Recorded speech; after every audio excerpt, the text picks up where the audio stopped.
Feliz, bem-aventurado é o homem que não anda segundo o conselho dos ímpios, e não se detém no caminho dos pecadores, nem se assenta na roda dos escarnecedores. Antes tem o seu prazer na lei do Senhor, e na sua lei medita de dia e de noite.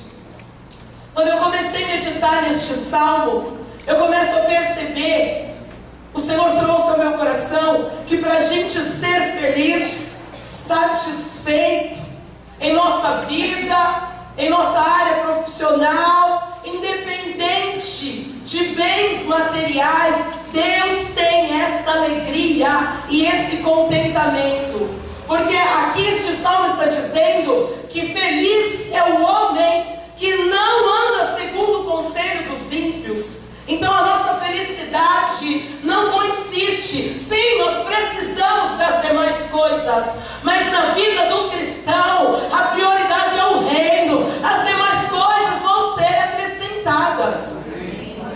E nós percebemos que, quantas vezes nós estamos ansiosos, estamos desejosos, achando que o que vai nos fazer feliz é a casa, é o carro, é o dinheiro. Quantas vezes nós pensamos em nossos corações, eu preciso ser igual ao irmão, eu preciso ter o que fulano tem, eu preciso frequentar os lugares que o irmão está frequentando, eu necessito comer, saborear aquela comida que ele come, ter o mesmo círculo de amigos. Não. Nós precisamos é temer ao Senhor.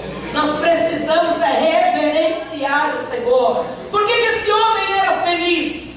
Porque ele não tinha comunhão, ele não andava em conformidade com o modo de sentir, de pensar, de agir do ímpio.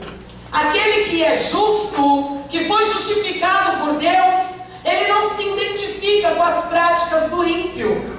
A felicidade, o gozo, é recompensa pela obediência à lei do Senhor. E porque o seu coração se ocupa em meditar nessa lei. E quem é o ímpio? É aquele que está no mal. O ímpio é aquele que vive no pecado. É aquele que não busca Deus. É aquele que não permanece na palavra. A sua vida, o seu modo de ser, as ideias, não é algo constante, é algo que oscila. Sempre os seus propósitos são abortados. O ímpio, muitas vezes ele também pode estar dentro da casa do Senhor.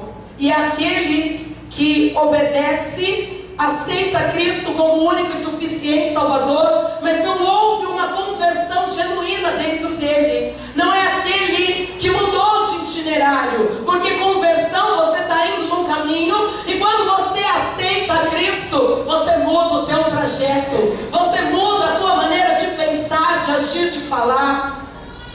Aquele que é ímpio, ele ama a violência, ele oprime o justo.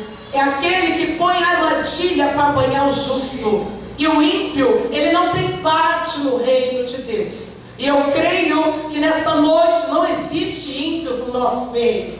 Porque muitas vezes a gente tem algumas condutas, bendito é o nome do Senhor, e às vezes de um ímpio a gente acha que ele está somente lá fora. Mas nessa noite, bendito é o nome do Senhor, se houver algum caminho mau em nossas vidas, Deus vai nos guiar pelo caminho eterno.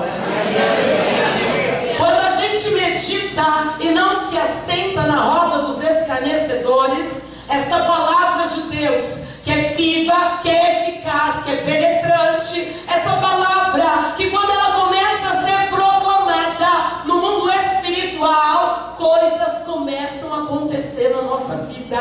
Para quem vive essa palavra, ela se torna lâmpada para os nossos pés e luz para o nosso caminho. Porque Jesus disse que Ele é a luz do mundo. E quem segue a Ele não anda em trevas, mas terá a luz da vida. Meditando nesse texto, irmãos, Deus trouxe ao meu coração. Será que nós estamos aplicando a lei do Senhor em nossas vidas? Será que na nossa rotina, na Sudecalabadai,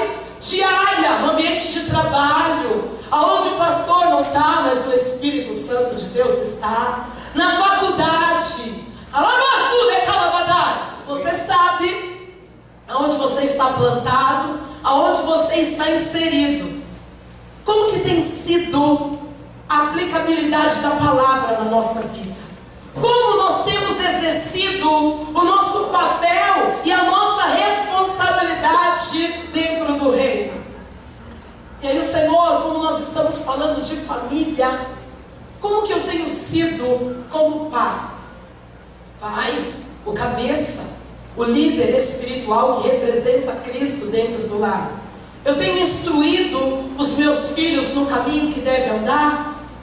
Ou será que dentro do meu lar, a mãe fala uma palavra, daqui a pouco o pai já está contradizendo, não existe harmonia, unidade naquela definição? Como que eu estou sendo como esposa? Será que eu estou sendo submissa à vice-presidente da empresa? Ou eu estou sendo aquela que, quando me contraria, aquele espíritozinho da velha mulher, da Jezabel, ela está tomando conta e eu já estou tomando uma posição que não me tira do sério, senão eu te mato na unha. Como que a gente está sendo como esposa? E como filho? Será que nós temos honrado os nossos pais? Bendito é o nome do Senhor. Ou será que nós estamos falando com eles como se eles não fossem a autoridade constituída pelo Senhor? Porque tem momentos que a gente quer tratar os nossos pais como se fosse qualquer um. Como tem sido o meu papel de ovelha? Eu tenho obedecido o meu pastor? Ou quando o meu pastor diz, nessa noite, nós vamos iniciar o culto às 17h55. Ah, hoje é domingo, pastor. Qual é? Não tem outro horário não, você sabe que é 18. Não antecipa não. O Senhor me colocou como anjo da igreja, isso é só um exemplo. Nós temos sido obedientes ao que nós temos recebido de instrução do Senhor na casa de Deus. Nós, como servos de Deus, como tem sido o nosso papel? Nós temos amado a Deus sobre todas as coisas e ao nosso próximo como a nós mesmos. Como irmão em Cristo, como é que eu tenho sido? Será que a minha boca tem servido para abençoar? Ou esse pequeno membro da minha boca, à distância, estou incendiando o bosque do meu irmão na Sudecá? Como que eu tenho sido como um profissional dentro da minha área de trabalho? Eu tenho me mesclado, eu tenho sido um camaleão, que quando o ambiente exige que eu tome uma postura de soberba, de altivez, eu falo, Jesus, me dá 5 minutos, porque eu preciso aqui agir conforme está o perfil aqui dentro da empresa. Será que dentro do nosso ambiente de trabalho a gente tem feito alianças com a mentira, com alguns acordos, porque eu tenho metas, e se eu não falar essas determinadas palavras, eu não vou conseguir atingir os meus objetivos aqui dentro. Se eu não tratar o meu chefe dessa forma, não tem promoção na Sudecá. A tua promoção, a tua posição profissional, quem vai te conduzir e te levar a patamares elevados é o Senhor. Neemias foi alguém que ele trabalhava como copeiro, mas quando ele orou, se separou, o Senhor enviou ele, o patrão dele, que era o rei, mandou ele com cartas, ele já chegou como governador, e lá ele já passou a ser engenheiro. Quando nós nos deleitamos no Senhor, ele concede o desejo do nosso coração. Interessante que a gente sabe dos nossos papéis e responsabilidades, mas a gente esquece que para a gente receber a bênção, eu tenho que viver em unidade com o meu irmão. E muitas vezes a gente está achando que o Salmo 133 é somente quando a gente abre o culto, na hora do louvor, que eu vou recitar ele. Mas o Salmo 133, ele foi inspirado por Davi no momento em que havia desunião entre os filhos, entre aquela diversidade. E mediante a isso ele começa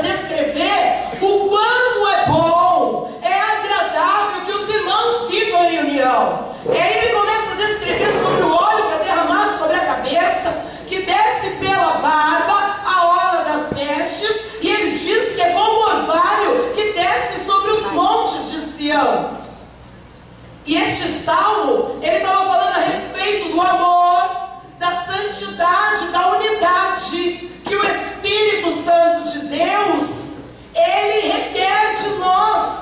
Porque Deus não vai estar, eu posso muito bem estar fingindo que eu estou me entendendo com o meu irmão, mas não existe unidade. E aqui é um corpo, e nós fazemos parte do corpo. Se eu não estou funcionando perfeitamente, eu vou impedir que a outra parte do corpo funcione também. Quando algo no nosso organismo não está funcionando, nós já temos que ir para o doutor, tomar uma medicação ou fazer uma dieta. A gente tem que entrar em tratamento. E com o nosso Deus também. Não existe parte no corpo de Cristo que permanece deficiente ou morta. Ele é autor da vida, Ele é vida. E se nessa noite tem aqui algum órgão que faz parte do corpo onde Ele é o cabeça, e nós somos um veículo de ação, e não está em perfeito funcionamento, pode se preparar que nessa noite Ele tem até a vinda dele. Foi Ele que começou a boa obra, e Ele vai aperfeiçoar. Bendito é o nome do Senhor. Ele vai endireitar, porque o Senhor não vai ordenar a bênção onde há pecado, onde há egoísmo, onde há ambição, onde há competitividade. Mas quando há unidade, quando há amor fraternal, quando há um equilíbrio entre várias pessoas, aonde o amor é demonstrado ao próximo e o afeto é revelado àquele a qual a gente ainda não conhece, Deus, Ele permanece no nosso meio e Ele nos unge. E quando Ele começa a nos ungir, é o que está descrito no Salmo, o óleo começa a descer sobre a nossa cabeça. Isso significa unidade do corpo. E quando chega aqui nas orlas, isso significa que a nossa consagração está sendo total ao serviço do Senhor que é santo. E quando existe essa harmonia, o povo começa a ser santificado. O orvalho de Hermon era um monte responsável pelo maior volume de água no Jordão. E quando havia o derretimento das geleiras, ele começava a jorrar água.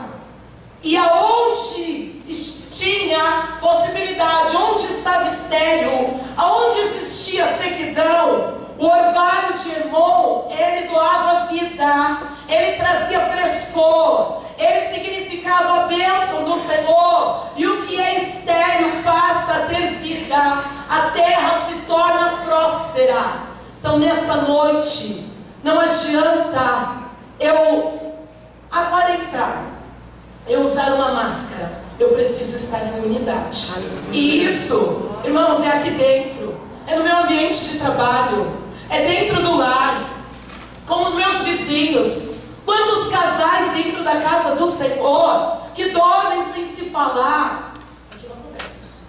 Quantos, esses dias, irmão, uma serva de Deus compartilhou comigo que o marido pôs ela para dormir na sala, porque ela contou um testemunho na igreja, e o homem não queria que ela contasse testemunho.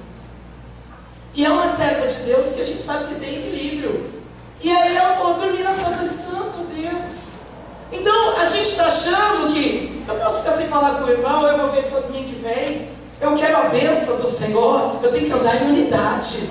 Quão bom e quão suave é. E é dentro do meu lar, no relacionamento com sogra. Ah, ela é salgadinha, ela quer todo dia colocar ordem dentro da minha casa. Vai dando glória. Quando ela falar, vai cantando hino, vai dando aleluia. Não vai tirando uma da cara dela, não. Mas nós precisamos ter equilíbrio. Porque se você estiver seco, estéril, é onde o monte é bom. O Senhor vai ordenar a bênção. Quando há unidade, aonde está estéril, aonde tem sequidão,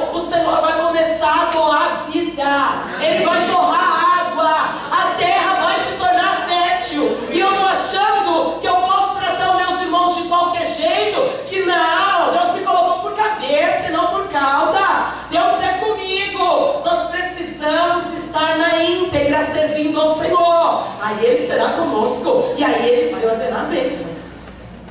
Interessante que eu comecei a ver que Isabel não tinha filhos. E Zacarias, não era um casal que estava em obediência? Deus me fez lembrar de Jó também, que estava em obediência, também era reto. Mas na vida do servo do Senhor, há um tempo determinado para todas as coisas. E quando menos esperamos, a tribulação ela chega para o que está em obediência e chega para o que está em desobediência. Para ambas as situações, Deus cria um meio para trazer um desenvolvimento espiritual. E para aquele que está em desobediência, que está fora do padrão da palavra, o Senhor, Ele permite a tribulação, mas é para trazer arrependimento. Porque nós não sabemos quando o Senhor virá buscar a sua igreja. Tudo, Deus tem um propósito. E nós não sabemos os propósitos do Senhor. Em alguns momentos Ele nos revela, mas em outros nos é oculto. Zacarias e Isabel, eles perseveraram na presença do Senhor. Eles aguardaram o agir do Senhor. Não oscilaram, eles foram constantes. Isso tudo é consequência de uma vida em obediência à palavra. Eles aprenderam a viver o Salmo 40. Eles esperaram com paciência.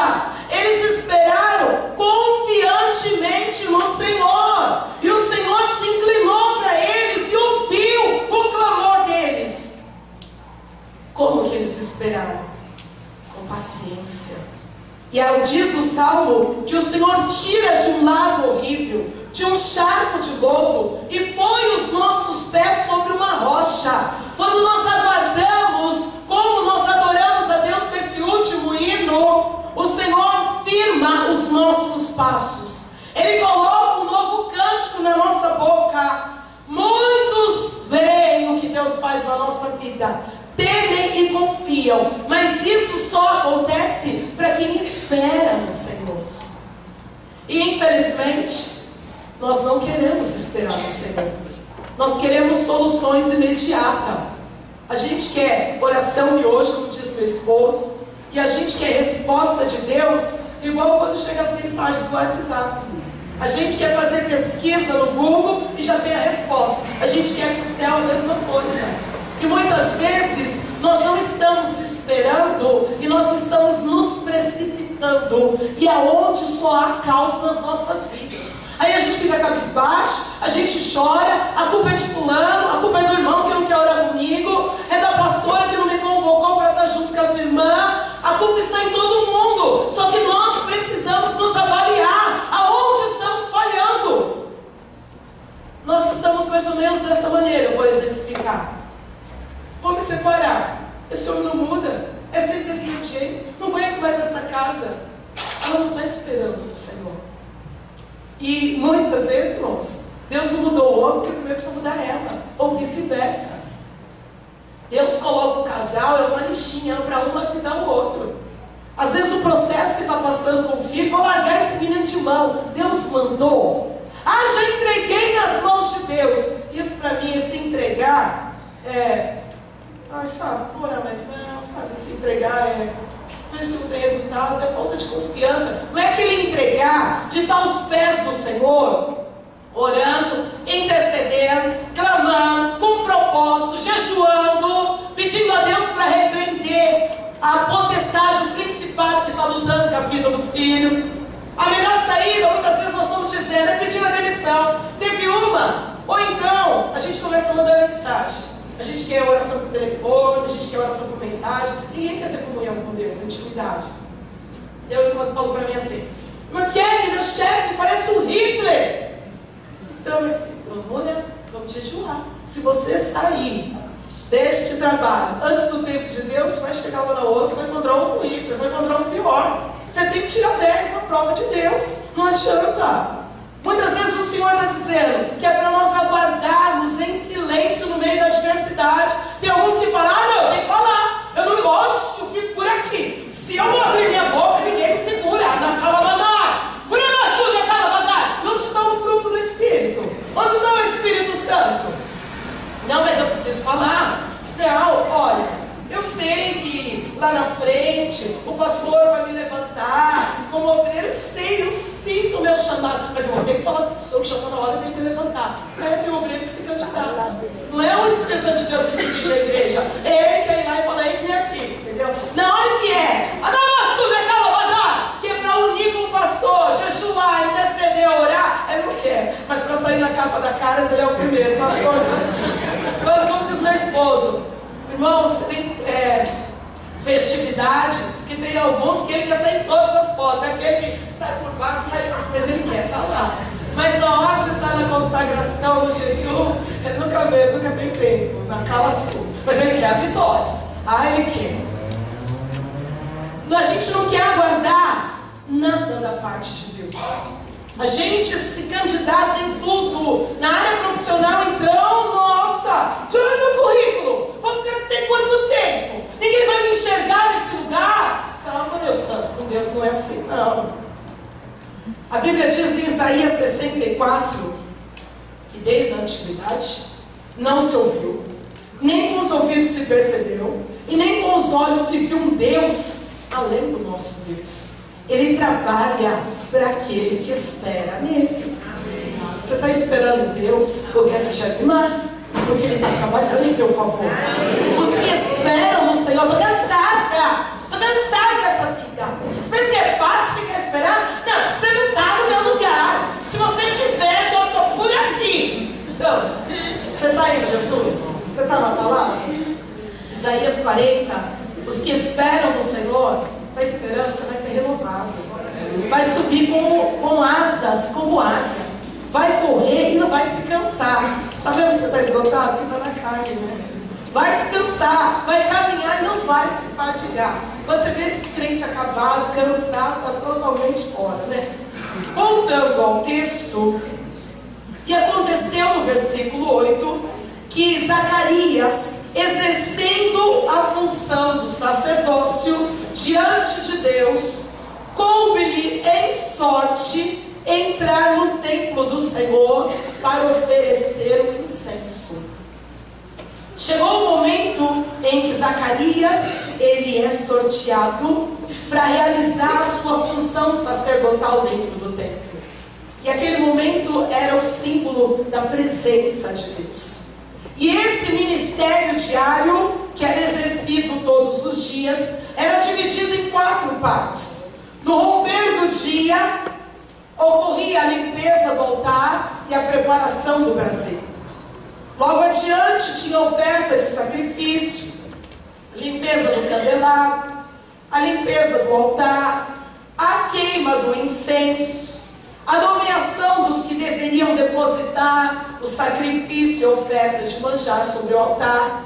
E o papel que coube a Zacarias foi a queima do incenso. E queimar o incenso é símbolo de oração, de clamor, de petição. E como Deus é lindo, com certeza esse homem orava há muito tempo por esse milagre. E naquela noite, eu entendo assim, que ele ia entrar no Santo do Santo, representando o povo que permanecia do lado de fora em silêncio. E não poderia, na Sudecai, haver nenhum pecado no sacerdote ao entrar no Santo do Santo, porque senão ele iria a óbito. E naquele momento, ele clamava, pedindo misericórdia, reconhecimento e graça. Era no Santo do Santo, onde somente o sacerdote podia entrar. E Zacarias, orando há muito tempo ao Senhor, pela concessão desse filho, mas porém até aquele momento, Deus ainda não havia concedido a petição do teu coração.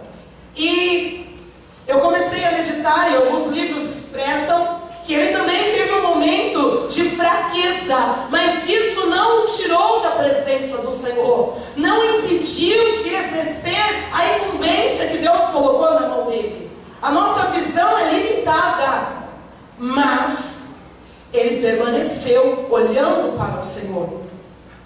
Deus tinha uma resposta especial para Zacarias. Aquele filho que ele tanto esperou, Deus iria unir com o propósito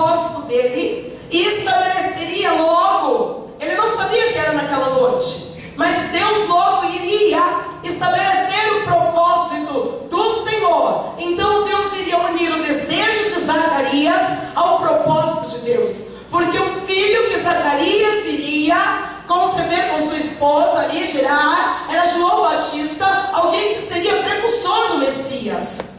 E naquele momento, aquela família ansiava por isso. E eu creio que nessa noite, aqui tem muitas vidas que estão aguardando respostas de Deus para alguns propósitos.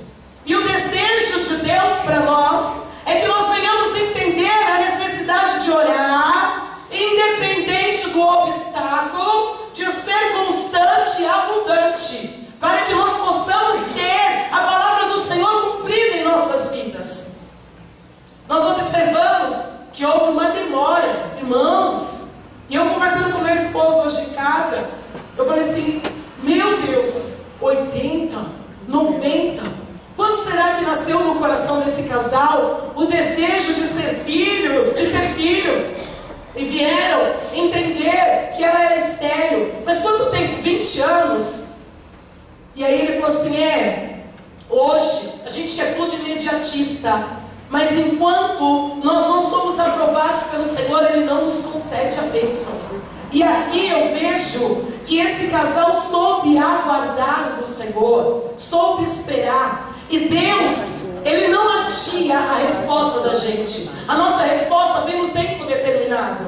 Porque quando nós fazemos algumas petições, a vontade de Deus para a nossa vida é cumprir. Mas alguns desejos nossos não se encaixam no propósito de Deus. E nós começamos a pedir. E o Senhor começa a purificar. O Senhor começa a limpar os nossos desejos, as nossas petições. Aí nós não temos a resposta. Mas a gente, para aquele que persevera, aquele que permanece, ele continua batendo, pedindo, insistindo diante de Deus. Aí o Senhor começa a nos lapidar, limpar os nossos pedidos, porque muitas vezes a gente quer um emprego. Como ontem eu fiz uma visita e Deus falou tremendamente com uma jovem.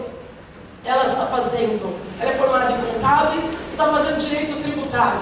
E Deus me mostrou em visão uma porta entreaberta.